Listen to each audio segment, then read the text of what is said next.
In this episode of the Courageous Public Health Podcast, Dr. Danielle Campbell reflects on what it means to continue doing equity-centered work when the communities, language, and issues at the center of that work are increasingly under attack. From challenging assumptions about Black communities and HIV research, to centering community power in science, to refusing to separate her identities as a Black woman, scientist, advocate, and leader, Dr. Campbell shares why she continues to push, even when that work is met with resistance. This conversation explores courage, power, community, and what it means to refuse erasure while continuing to work toward a more equitable vision of public health.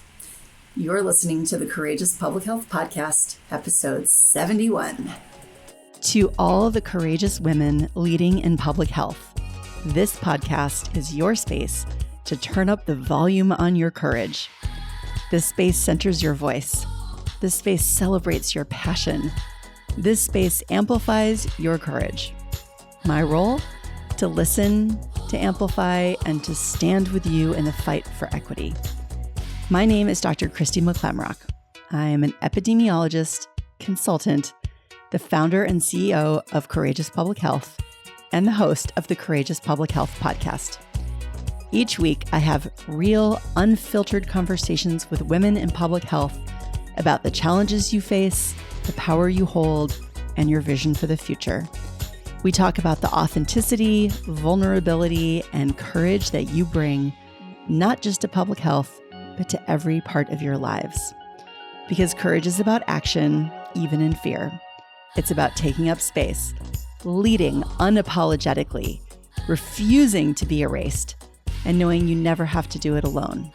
If you're ready to turn up the volume on your courage, if you're ready to take up space, if you're ready to smash the racist, patriarchal, cisnormative, heteronormative, ableist, capitalistic systems, then listen to this new episode. Hello, and welcome to the Courageous Public Health Podcast. I'm Dr. Christy McClamrock. Sometimes the work doesn't change, but the conditions around it do. The language we're allowed to use, the questions we're encouraged to ask, the communities we're expected to name or not name. And suddenly doing the work we've always done requires something different from us. Through Courageous Public Health, I partner with leaders and organizations because the conditions around us shape not only what's possible, but how we respond when what matters to us becomes harder to protect. Today's conversation is with Dr. Danielle Campbell. Dr. Campbell is a translational biomedical mixed methods trained researcher whose research focuses on advancing prevention, care, cure equity, and policy among Black women and other populations disproportionately affected by HIV. Her work considers women's intersectional and syndemic experiences and centers community-informed participatory processes to develop peer and technology-driven interventions. Dr. Campbell's liberatory work aims to bridge research and practice. She collaborates closely with community partners, national research networks, and multidisciplinary teams to ensure that interventions are grounded in lived experience and responsive to the needs of communities most impacted by HIV. Her work emphasizes not only identifying disparities, but also translating findings into sustainable, real-world impact through liberatory health frameworks. Here's my conversation with Dr. Danielle Campbell. Hi there. Hi, everyone. So I am here today with Dr. Danielle Campbell. Welcome to the Courageous Public Health Podcast, Danielle. Yes. Having me. Love a good millennial peace sign. Love it. So we want to, before I even have you introduce yourself, we got to do our shout out. Do you want to do the honors? Absolutely. So I wanted to take a moment to shout out my good public health friend and colleague, Dr. Nandi Marshall, who is absolutely fabulous and is responsible for today's lovely action. Yes, she connected us, and we are both very, very grateful to her for that. Thank you, Nandi. Love you, Nandi. I love it. So, Okay, now that we've shouted out Nandi, why don't you introduce yourself to our listeners? Of course. So thank you so much for reading my bio prior to joining the podcast today. Yep. I did want to just offer some additional insight as to who I am as a person. I am a card-carrying amateur chef and loud singer who loves to drive down the California coast on a good evening to relieve some stress. That's me. I'm a dog mom to Buddy, my 5-year-old Shih Tzu. And we have great times driving in the truck up the coast, singing at the top of our lungs. A good life. That's a great image of you and Buddy on the California coast, singing out loud. Yes, indeed. Yes. Okay, so what is one of the recent songs that you blasted in your car on one of those drives up the coast? Whitney Houston. Give me an example. Whitney? Yeah. Whitney Houston. I have nothing. Yes. Without you, Buddy. That was a good one. Yeah, that was a good one. That was the most recent, song du jour. We loved it. And he just moves his little face and sings, fun. And we love it. Yeah, fantastic. And we can't just skip over amateur chef. Tell me something you cooked recently. Something that I cooked recently. So I am a chef or an amateur chef who likes to recreate recipes. So I'll take leftovers and I'll make them into things. And so something that I made recently was a good friend of mine had made a monkey bread, and it was just regular monkey bread, and it was really nice and lovely. So I turned that monkey bread into French toast, and I always preview the recipe with my nieces, and so I turned the monkey bread that was butter monkey bread into these elaborately crafted French toasts, and they raved and raved and raved about how amazing they were. So that was one example that I thought was really cool. I think another one is that I was able to I had some leftover potatoes and I turned it into a quiche. But instead of using the crust, I used those leftover potatoes, and it was absolutely fabulous. Absolutely fabulous. One day I'll have you over and we'll make all that amazing. I love the creativity in that. That's so creative. It's such a stress relief. I can't tell you. Yeah. Beautiful. Wow. Okay. Well, let's talk about some courage, Danielle. I'm ready to talk about courage. So, I always like to remind the listeners about bravery versus courage. Bravery is taking action without fear. Courage is taking action despite fear. And so I'm really interested in, I know, right? It's a good distinction. Because I used to use the words interchangeably, and I don't anymore. I don't use them interchangeably. I think I have a good rationale for that. So, my husband loves to say brave when he means courageous, just to mess with me. A little. How dare he? Yeah, it's a button. It's a button. It gets me every time. Oh boy. So I would love to hear some experiences in your life, your professional life and your personal life, where you acted courageously. So first of all, that's a really great point about the distinction between what it means to be brave and what it means to be courageous. I think, throughout my career, courage has meant being the only person in the room who looks like me and continuing to choose to address issues that are often overlooked or considered to be too difficult to tackle. I am a health equity strategist. My work is grounded in intersectionality. It considers the least of us as a result of our multiply marginalized identity. And as a result, I show up in most spaces. I know you say to take up space. So how I take up space is as a Black woman scientist, a researcher in HIV, whose community-centered work spans HIV prevention, treatment, cure, and other public health foci. I have intentionally centered the voices and experiences of communities that have historically been excluded, either directly or indirectly through paternalistic practices, who are underrepresented in research and underserved by our healthcare systems. So that's meant for me advocating for studies that examine structural racism, gender inequities, stigma, violence, medical mistrust, all of the hot topic buttons that are the subject of executive orders for language refinement and identity erasure, not simply as background all of the things, factors. Absolutely. All of the things that we're not supposed to be talking about is what you're talking about. I live my life by it. I am a member of it, and I'm proud to do this work alongside other phenomenal public health leaders, like our current president of the American Public Health Association, Dr. Nandi Marshall. Absolutely. Absolutely.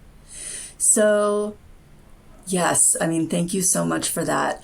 So, talk to me about the courageous part. Talk to me about pushing through the fear when you do this kind of work.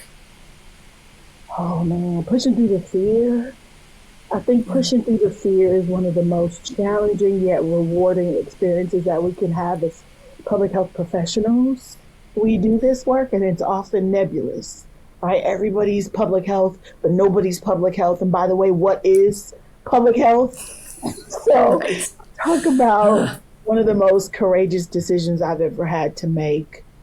A couple years ago, I was working with a phenomenal group of community-based advocates through a group called Prepping Black America. And we had come together and decided that we wanted to do something to change the unchanging tide of the impact of HIV on Black communities through a focused dialogue and effort around HIV prevention. And so we were conceptualizing our next form of impact in the work.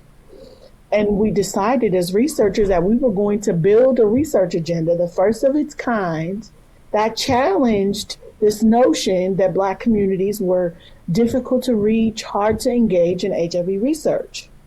It had never been done before. And we were all super excited, but we were a little nervous about its reception in community, not only amongst Black communities, leaders, scholars, advocates, but the community at large, your federal stakeholders who really make decisions about individuals' participation in research, because it has equity implications, right? Black people are maybe 12, 14% of the population in the US, depending on who's counting on what day. But we're about half of the overall HIV burden in this country, and more than that globally. So it's like, how do you center a conversation focused on HIV prevention by not including and centering these folks as a part of that conversation? So I pressed along with considerations through, the lack of courage I had in the moment, and said, you know what, we're going to do this. And 2 years ago, or 1 year ago, about a little over a year and a half ago, it's going to fluctuate between a year and a half because I don't recall the exact launch date, but somewhere between a year and a half ago, we launched the first ever National Black HIV Prevention Research Agenda that centered equity, that centered community, that centered culture as capital, as a unit of measurement when we think about innovation, through intervention, development, through implementation, science, through community engagement, which really forced traditional considerations for strategic engagement of minoritized and marginalized community through race, gender, and power that are uncomfortable but necessary if we really want to get to a place of true public health, which centers liberation.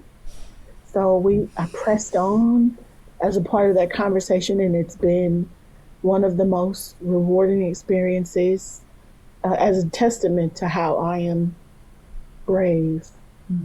That's an example, or not brave, or it could be brave and courageous, but that's how for me, it's an example of my courage in action. Yeah. Oh my gosh. So I've said this before on the podcast, but I have my necklaces, right? And today I'm wearing my disruptor necklace, but I could have also been wearing my liberation necklace because I have a necklace that says liberation as well.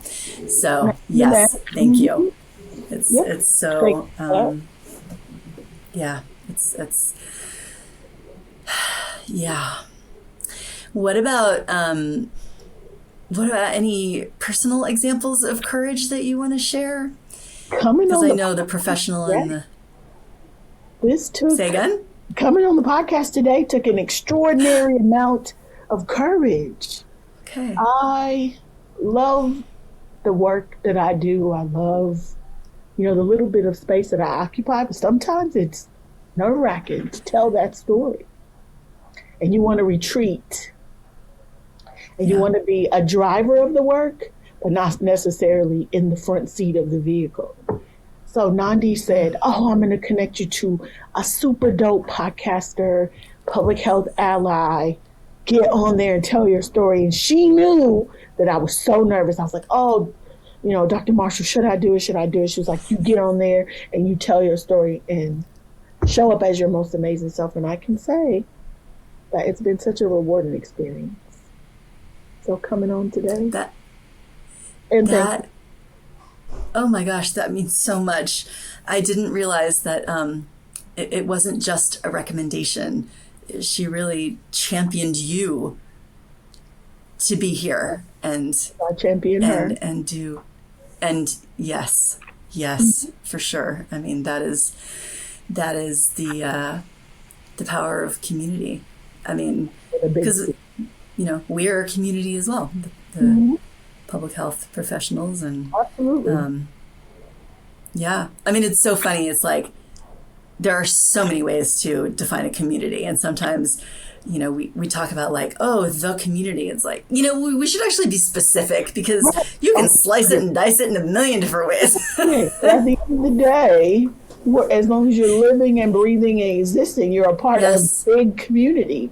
It's how you live and exist and show up in the world that, partitions out which community you may represent at a specific time, at a specific moment. Yes. We're all interconnected. My power is attached to yours. Your oppression is tied to mine. No different. Yes, absolutely. I think it's been in the last few years of my life. I mean, I've spent my entire career thinking about communities, right? Public health, epidemiology, focus on communities. And it's only been in the last couple of years that I realize just how important community is for me personally. Absolutely. I don't think that I was fully conscious of that impact and how much I need it. Yeah. I think, the blasted COVID-19 epidemic has reminded us about how we are, regardless of how we think our quote identities separate us from one another. Yep. And it just reminds me of we're more alike than we are dissimilar. Oh, that's so true. That's so true. Thank you for that reminder. Indeed. So, I also think about, when I think about courage, I also think about authenticity. I think that's part of courage. It's being authentic and expressing our power. And you already talked a little bit about your power, expressing your power. But I would love to hear from you a little bit about what it's like to show up in places where your authenticity and your power are not always welcome. Mm-hmm. I think that's a really important thing to explore. So I'd love to explore that with you. Well, I think that's a really great question. Gosh, you got some good questions. These are some heaters. Thank you.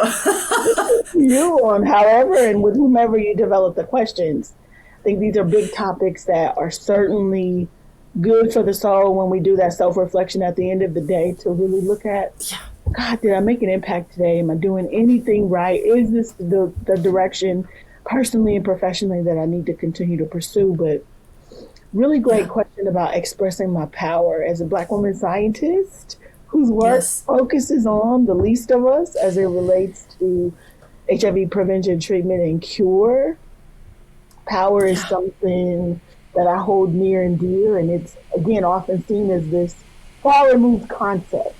But it begins, as you said, with authenticity. And for me, it took some time to understand that as I show up, I no longer feel the need to separate my identities as a Black woman, as a scientist, as an advocate, as a community partner, as a leader.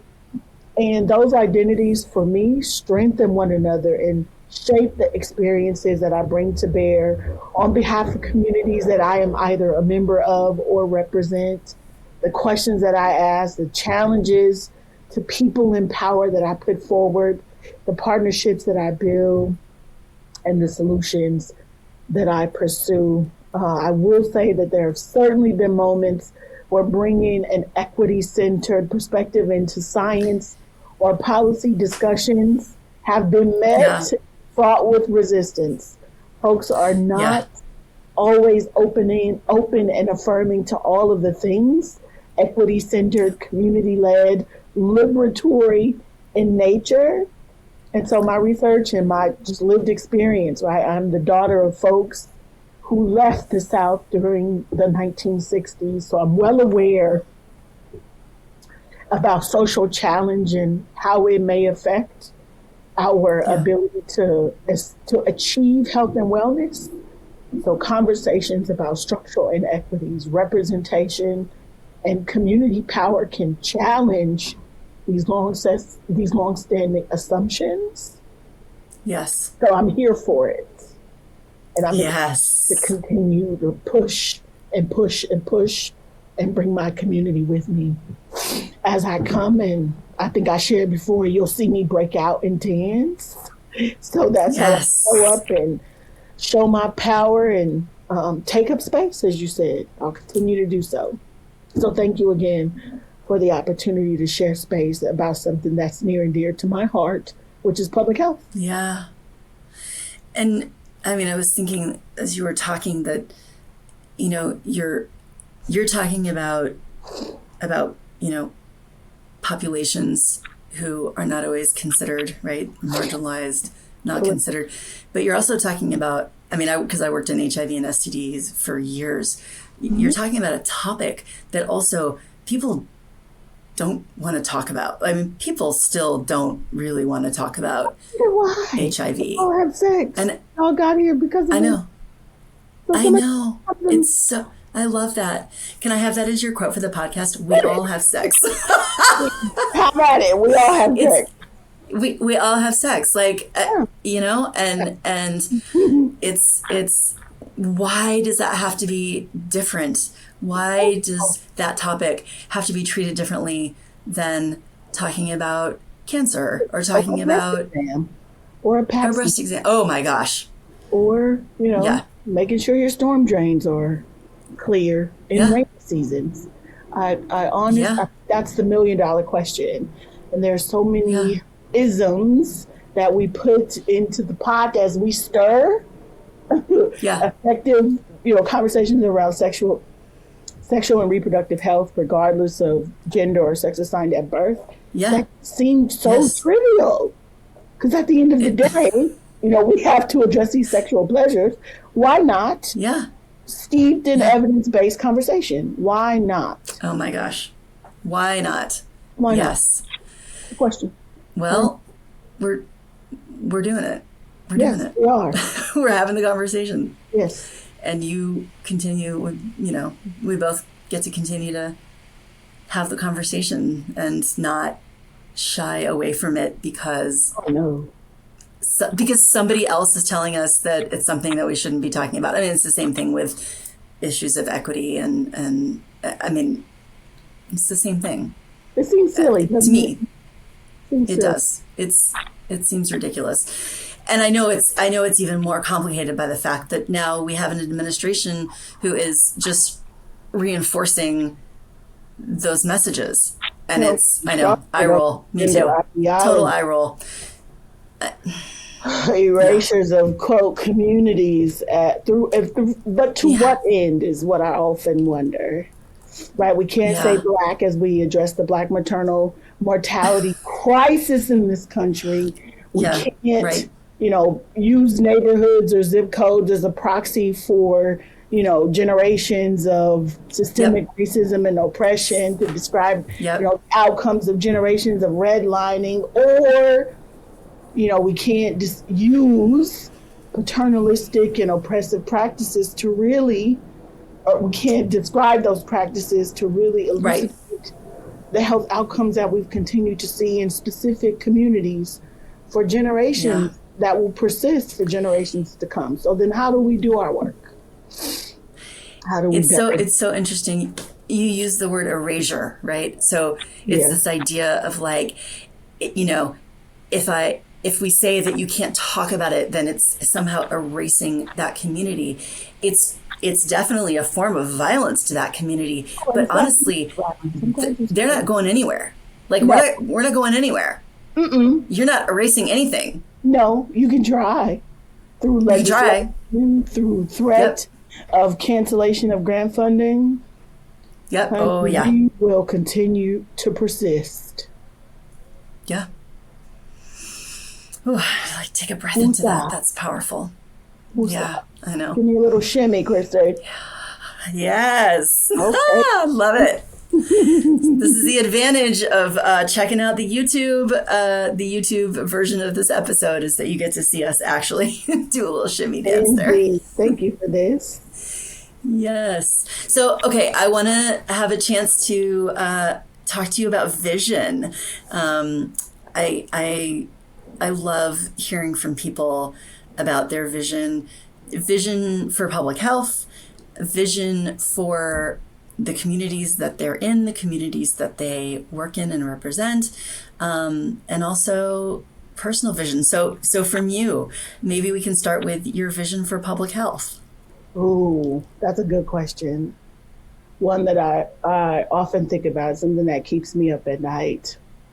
I'll say, as someone whose work focuses on equity and liberatory frameworks, that my vision for public health is one where equity is no longer treated as an aspiration, but as the standard by which we measure success. I sincerely hope that we move beyond simply documenting health disparities to systemic transformation within which they are created. This means from an HIV and sexual health perspective, investing in prevention that embraces implementation science, that takes innovation from the clinical research study into the community-based organization that then provides a direct service to a community, someone, who needs to access, strengthening community partnerships, not only from the tower to the individuals who seek to benefit from this quote scientific innovation that we all work tirelessly to assemble our level grant to submit for consideration, that is at this very moment being dismantled by proposed OMB changes that will politicize science in a way that it will take us generations to recover, all of which will have devastating impacts on people who are most affected by public health inequities, who should be leading the development of these very solutions. And I'll add to that I believe that women, the cultivators of this society, particularly those from marginalized or minoritized communities, which whatever identity we show up as women to possess, will continue to redefine public health through our leadership, our innovation, and our lived experience. We're often seen as caregivers, advocates, activists, disruptors, organizers, right? Change makers, and often without recognition, but we are the backbone upon which the infrastructure of public health relies to do its work. Yes. Increasingly, Yes. and when given fair chance, we are also leading scientific discovery, mentorship, we influence policy, and we shape the future of healthcare. When women are supported as leaders, entire communities will continue to benefit and thrive. Beautiful. That is a beautiful vision for public health. Thank you. What about, I'm curious, because I'm definitely invested in, the work of HIV prevention and prevention of STDs. What is your vision there?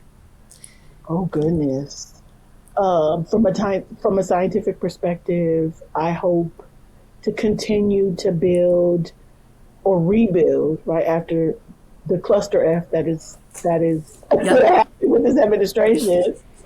I hope to rebuild a research program that will bridge science, implementation, and community action that no longer centers a space where 1% of R01 funded researchers don't look like.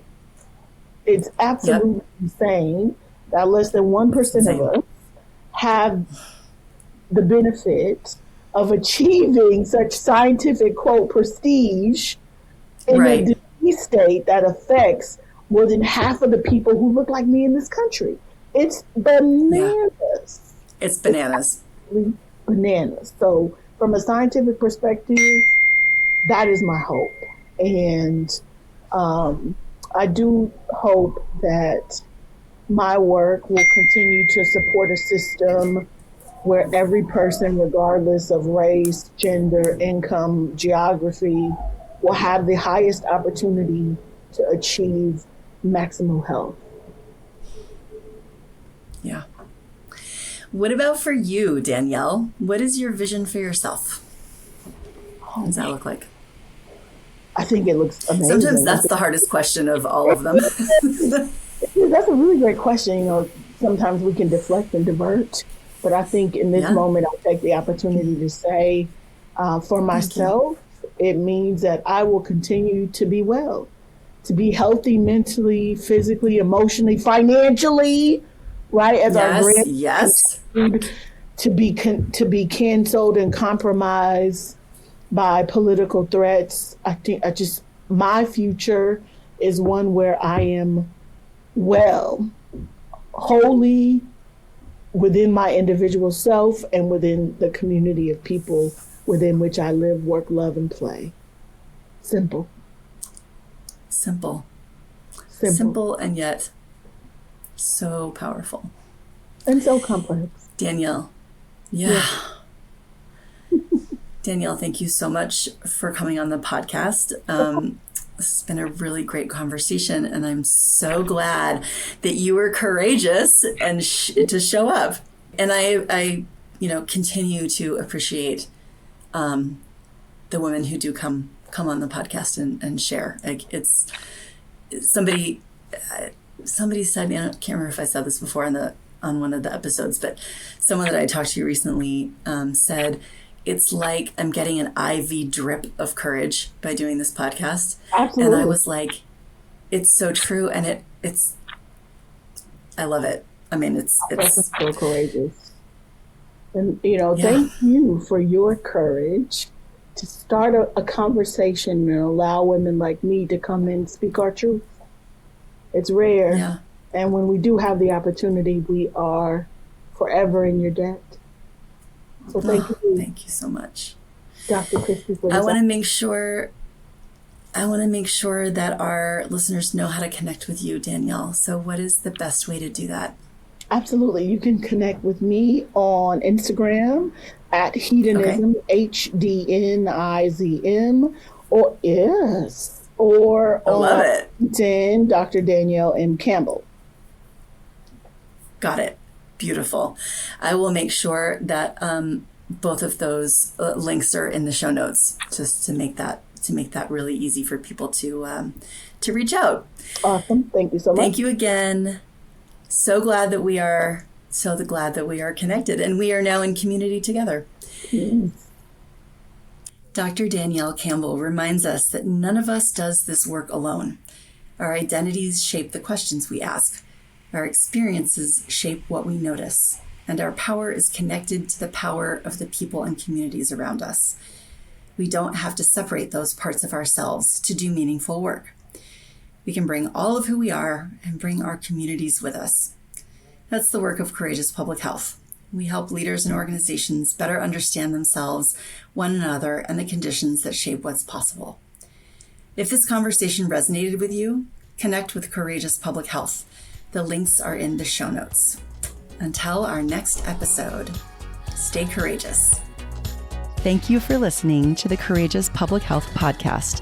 Visit courageouspublichealth.com to find the show notes for each episode and learn how to connect with us.